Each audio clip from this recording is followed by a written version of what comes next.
Mga bisita, maligayang pagdating sa aming bayan. Dito sa San Diego ay maraming mga... Ha? Sino ako? Ano pangalan ko? Di niyo ba ako kilala? Ha? Ang posisyon ko sa bayan na to, wala? Sige nga. Para sa mga taong paslupang na hindi lumalabas sa kanilang mga bahay. Ako ang Alperes ng San Diego. At isa rin ako sa mga pinakapangyarihang tao sa buong lugar na iyon.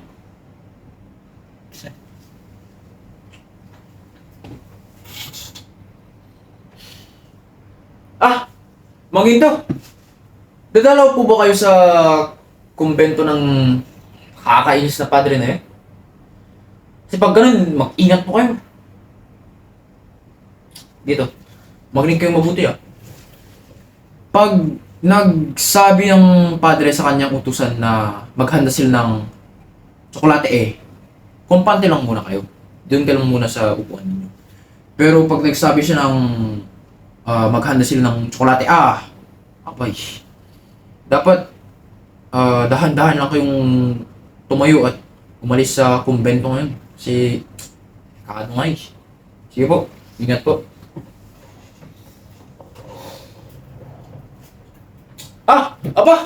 Padre Salvi. Magandang umaga sa inyo. May pupuntahan po ka?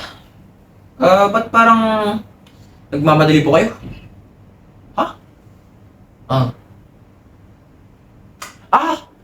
Edi pag ganun, bilis na. Punta na po kayo. Sige, ingat po. Padre Salvi. Kapangyarihan ako kasi, Padre.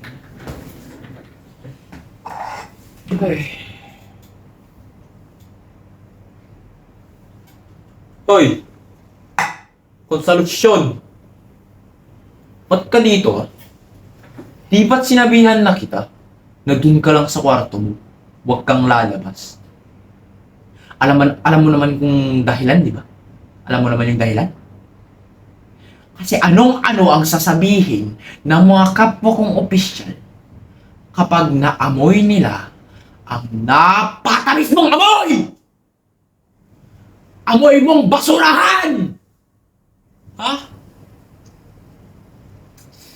Ano na kayo masasabi Masasabi ng aking mga kapwa, mga katulad kong Kastila, mga kaibigan ko, kapag nalaman nila na ang asawa ko ay isa lang labandero lamang! Ano? Sabi mo, wala ka kaya! Ako nga yung dahilan kung bakit andito ka ngayon. Dapat nga magpapasalamat ka para sa akin. Wala akong putang na loob. Hindi ka pa dito.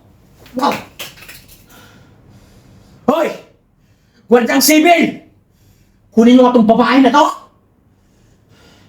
Paaban nyo sa kaarawan at latiguin nyo hanggang siya'y matututo! Ako po si Michael Agyaman at yun po ang aking monologo para kay Alperes. Pero,